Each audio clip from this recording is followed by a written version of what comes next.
Hello guys, and welcome back to a new Girls Frontline 2 video. With the latest rerun banner for Makiatto, many players are asking the same question. Is she still worth pulling in today's meta?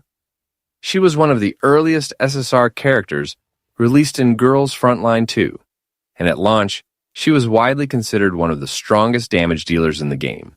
But since then, the roster has expanded and team archetypes have become more specialized. So in this video, we'll break down her kit, her current meta value, how important her dupes are, and whether her signature weapon is worth pulling. Makiatto is primarily a single-target sniper DPS that focuses on freeze damage and burst damage. Her abilities revolve around dealing heavy damage to priority targets while applying or benefiting from freeze effects. This makes her particularly effective in boss fights or situations where you need to eliminate elite enemies quickly.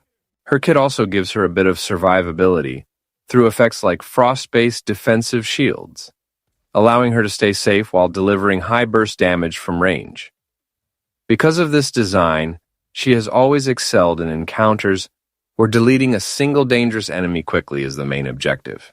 One of the reasons Makiatto has remained relevant for so long is her strong synergy with freeze teams. She works especially well with Suomi, who can help enable freeze setups that allow Makiatto to reach very high damage numbers. When built in a proper freeze composition, she can still melt bosses extremely quickly.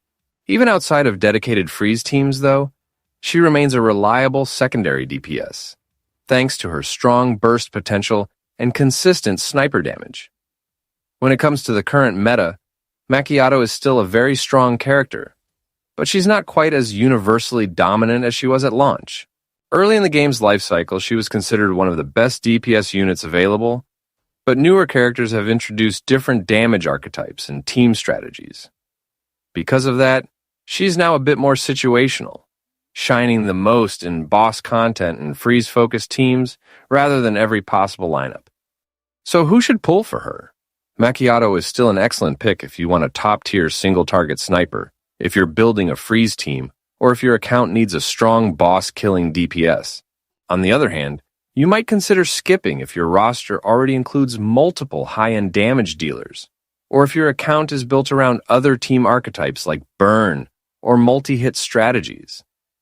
Next, let's talk about duplications, often referred to as V-levels. Like many characters in the game, Makiatto gains noticeable improvements from her early dupes. Her V1 dupe is particularly valuable, providing a significant boost to the damage of her core skill and increasing her overall damage output by a large margin. V2 improves her ultimate interactions and can add more consistency and survivability.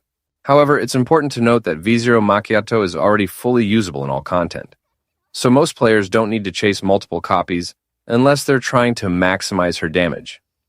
Finally, there's her signature weapon, Bittersweet Caramel. This weapon enhances her freeze-focused playstyle by boosting freeze damage and increasing the effectiveness of certain attack conditions tied to her kit. While it's clearly designed to synergize with her abilities, it's generally considered a luxury rather than a necessity. There are several alternative sniper rifles that can perform well on her, which means many players prefer to prioritize character copies or save their pulls instead of committing to the weapon banner.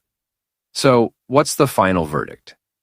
Makiatto is still one of the strongest single-target damage dealers in Girls Frontline 2, especially in freeze teams and boss encounters.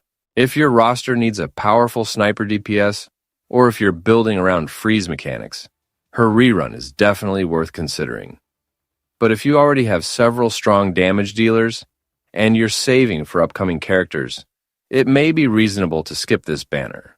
Either way, she remains a solid and reliable unit even many patches after release, which is pretty impressive for one of the game's earliest characters. I hope you find this video helpful. Thank you for watching, and I'll see you in the next one.